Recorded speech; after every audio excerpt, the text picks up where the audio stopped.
Doctor साहब, G20 की meeting तो बस अब इस हफ्ते है। जी। लेकिन एक बड़ी अजीब बात है कि इंडियन एयरफोर्स जो है उसने mega training exercise by the name of त्रिशूल के नाम से जो है वो पाकिस्तान और चाइना के बॉर्डर पे शुरू कर दी है। शी जिनपिंग का कुछ आएंगे नहीं आएंगे, आएंगे नहीं आएंगे। यार आपको शी जिनपिंग साहब प्रॉब्लम क्या है आपकी? कि लद्दाख, हिमाचल प्रदेश, जम्मू एंड कश्मीर और पंजाब के जितने सेक्टर हैं इनके ऊपर ये होगी। आप इसको कैसे देखते हैं? इंडिया को क्या ज़रूरत है? ये क्या इंडिया ये समझता है कि पाकिस्तान और चाइना इररिस्पॉन्सिबल बिहेव कर सकते हैं? लोग ये कह रहे हैं कि शी जिनपिंग आएगा तो पक्के से पक्का जो तिब्बती हैं वो प्रोटेस्ट करेंगे। तो चाइनीज बड़े सेंसिटिव हैं जब टिबेटन्स प्रोटेस्ट करते हैं। दोस्तों, चाइनीज कह रहे हैं कि टिबेटन्स को रोको। India should be careful. अगर इंडिया अपने आप को बहुत ही ज़्यादा पावरफुल बताने की कोशिश करे, खासतौर से वेस्टर्न कंट्रीज़ को, तो वेस्टर्न लीडर्स ये समझना रहे कि oh India doesn't need our help. दोस्तों, जहां पूरा ये G20 प्लान हो रहा है और वहां पे राफेल फाइटर जेट्स हैं और आपका एयर डिफेंस का कवर है, कमांडोज हैं NSG के, और सारी सिक्योरिटी एजेंसीज, खुफिया एजेंसीज बिल्कुल रेड अलर्ट पे हैं। और नमस्कार दोस्तों, कुछ ही दिनों बाद G20 की मीटिंग होने वाली है जो कि 9 से 10 दिसंबर के बीच होने वाली है। पर भारत की वायु सेना ने चीन और पाकिस्तान के बॉर्डर पर वायु सेना ने युद्ध अभ्यास शुरू कर दिया है जो कि कश्मीर में, हिमाचल में, पंजाब में, लद्दाख में होने वाला है, जिससे पाकिस्तान G20 में कोई हरकत न कर सके। आप देखिए इस वीडियो में जो पाकिस्तान के लोग हैं उन्होंने क्या बोला है। डॉक्टर साहब, G20 की मीटिंग तो बस अब इस हफ्ते है। जी। लेकिन एक बड़ी अजीब बात है कि इंडियन एयरफोर्स जो है उसने mega training exercise by the name of त्रिशूल के नाम से जो है वो पाकिस्तान और चाइना के बॉर्डर पे शुरू कर दी है।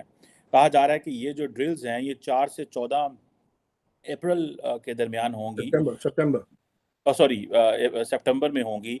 उधर 9-10 सितंबर को G20 है, 4 से 14 ये है। और ये सारे जितने भी लद्दाख, हिमाचल प्रदेश, जम्मू एंड कश्मीर और पंजाब के जितने सेक्टर हैं इनके ऊपर ये होगी। आप इसको कैसे देखते हैं? इंडिया को क्या ज़रूरत है? ये क्या इंडिया ये समझता है कि पाकिस्तान और चाइना इररिस्पॉन्सिबल बिहेव कर सकते हैं, कि इंडिया का इतना बड़ा जो डिप्लोमेटिक शो है उसको ख़राब कर सकते हैं? शी जिनपिंग ऑलरेडी नहीं जा रहे। Why India had to do this? This is something an aggressive posture. आप इसको कैसे देखेंगे? देखिए, इसके दो चीज़ें हो सकती हैं। या तो it is fulfilling a military requirement, या it's fulfilling a foreign policy requirement. तो हो सकता है कि the air force does want to do those exercises in case. देखिए, अगर आप जाके देखें पुरानी जंगों में एयरफोर्स का ज़्यादा रोल नहीं रहा है। इंडिया की जो जंगें हुई हैं पिछले, जो India Pakistan, but this time air force navy will, अगर चाइना के साथ होता है कुछ, तो air force navy will play bigger role than they did in the past. So India probably is thinking के उसमें ट्रांसपोर्ट का भी, चिनूक्स वगैरह का भी रोल है। ट्रांसपोर्ट प्लेन्स का, अपाचे हेलीकॉप्टर्स वगैरह भी पार्टिसिपेट कर रहे हैं। तो या तो air force needs this as an exercise to do certain things that it thinks it needs to do to defend, especially अब जो चाइना जो नया इंफ्रास्ट्रक्चर बना लिया है, खासतौर से लद्दाख वगैरह एरिया में। So they want to do this, they want to do certain exercises. हो सकता है कि दे आर एंटिसिपेटिंग के if there is another encounter. देखिए, 62 से लेके 2021 तक तो गोलियां भी नहीं चली थी ना इंडिया और पाकिस्तान, लेकिन अब रिसेंटली सितंबर वगैरह में शायद लास्ट ईयर फायरिंग हो चुकी है, bullets have been fired. So they are thinking कि हो सकता है देयर माइट बी एस्केलेशन, और ये मैप्स का जो चक्कर हुआ है उसके बाद। बट आई ऑल्सो थिंक इस तरह के एक्सरसाइजेस को प्लान करने महीनों लगते हैं। So this must be something that they are planning as a precursor to going and practicing. शायद अक्टूबर में वो ग्रीस में मल्टी नेशनल एयरफोर्स ड्रिल्स वगैरह हो रहे हैं। So it is either part of the military exercises जो एयरफोर्स को ज़रूरत है करने के लिए। और मुझे लगता है कि दैट इज़ द केस, इसलिए कि इतना लंबा कर रहे हैं सितंबर 4 से 14 तक। अगर खाली ये G20 के लिए होता तो क्यों इतने ज़्यादा पैसे खर्च करें? They could have done it from 8 to 10 या एक दिन का शो। So that is one thing. The other thing ये है कि इंडिया शुड बी केयरफुल। अगर इंडिया अपने आप को बहुत ही ज़्यादा पावरफुल बताने की कोशिश करे, खासतौर से वेस्टर्न कंट्रीज़ को, तो वेस्टर्न लीडर्स ये समझना रहे कि oh India doesn't need our help, it can handle China on its own. So जब खुदा ना खास्ता जब जरूरत पड़ी, they might be reluctant to provide help, saying you should take care of yourself. You thought मतलब इतने आप त्रिशूल वगैरह लेके फिर रहे हैं पूरे नॉर्थ में, तो कर लें. So India wants to project its strength and say we are a strong partner, but also should be careful not to over show its strength, that it may not get the help it needs from the West, especially the US. US के साथ अप्रैल में भी एक drill हुआ था, air force drill Agra के एक base के पास. 2-3 बेसेस में Agra was one of them.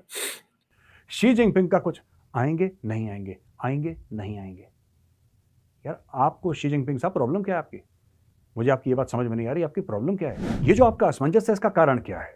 आपको क्या लगता है कि मोदी जी आपको आड़े हाथों ले लेंगे, या फिर जो बाइडेन आपसे कुछ उल्टे सीधे सवाल पूछ लेगा, या फिर ऋषि सुनक आपको बोलेगा कि साहब आप क्या कर रहे हैं ट्रेड के मामले में? क्या ये आपके दिल में कुछ धुक धुक धुक धुक हो रही है? ऐसा नहीं होना चाहिए. और शी जिनपिंग साहब आप इतना स्ट्रेस क्यों लेते हैं? क्या कारण है स्ट्रेस का, ये बताइए. स्ट्रेस मैं भी पता है पहले बहुत स्ट्रेस लेता था, बहुत स्ट्रेस लेता था, और इतना स्ट्रेस लेता था कि मेरे सर के बाल उड़ गए. 7 स्टेजेस होते हैं दोस्तों, 7 स्टेजेस होते हैं हेयर फॉल के. मैं चौथे स्टेज पे था. वो तो भला हुआ ट्राया जैसे लोगों का, जिन्होंने आके मेरी मदद करी, और फिर मैंने इनकी दवाई ली, इनका पूरा मेडिकेशन का प्रोग्राम शुरू करा. अब जाके रिकवरी मेरी शुरू हो चुकी है. शी जिनपिंग साहब आप भी आइए, आप भी इसमें शामिल होइए. देखिए ऐसा है ना कि जितना लेट करेंगे उतनी आपको दिक्कत होगी, जितनी देरी करेंगे उतनी दिक्कत होगी. टेंशन मत लीजिए, स्ट्रेस के कारण ही बाल उड़ते हैं, ठीक है. मैंने आपको पिछली बार बोला था ना कि मेरे सर पे हेलीपैड बन गया है. अगर ट्राया वाले नहीं होते ना, तो हेलीपैड की जगह यहाँ पे दिल्ली में टर्मिनल 3 तक एयरपोर्ट है, ऊपर टर्मिनल 4 बन चुका होता.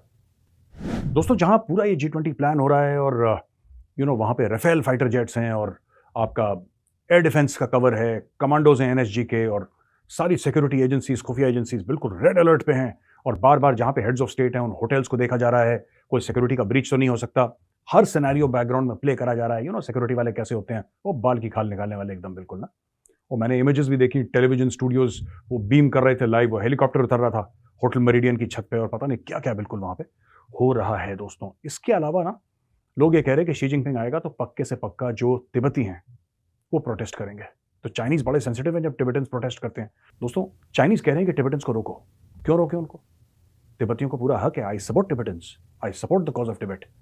चाइना ने जबरन कब्जा कर रखा है टिबेट पे, and Tibet is a country, has been a country, will always be a free country, and China should get out of Tibet. ये निकले वहां से. और टिबेटन भाइयों बहनों से मैं रिक्वेस्ट करूंगा कि आप जरूर प्रोटेस्ट, जो आएगा, अगर ये शी जिनपिंग नहीं आया तो इसका प्रीमियर आएगा, उसके होटल के सामने प्रोटेस्ट करना, और दुनिया भर के कैमरास देखेंगे. People should know